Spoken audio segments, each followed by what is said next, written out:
The future of the two trains at the biopark are uncertain.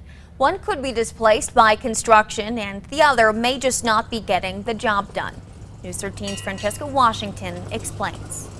The Thunderbird Express that loops around the zoo is out of service right now, and even after it's fixed, it may have to find a new home.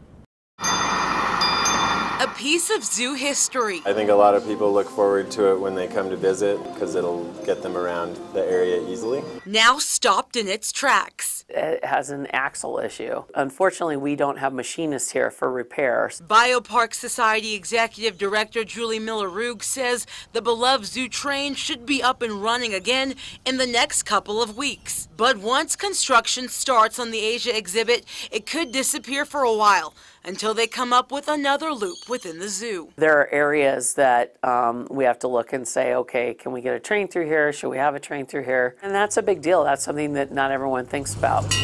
And the long-term future of the other train is still unclear. Whether it's the people mover between the facilities is still up in the air. And the real line that travels 1.5 miles through the Bosque connecting the zoo to Tingley Beach and the aquarium could become a thing of the past. Parking's a problem, anywhere down there. So anything that easily moves you along. City officials say they are considering other ways to transport more people more efficiently. What makes sense as far as especially logistics to get people back and forth.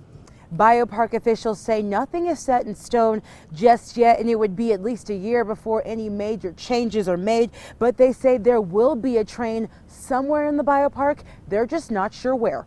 Francesca Washington, KRQE News 13. There is talk of a shuttle system between the zoo and aquarium in the biopark's master plan instead of that train. At one point, there was even talk of an aerial gondola.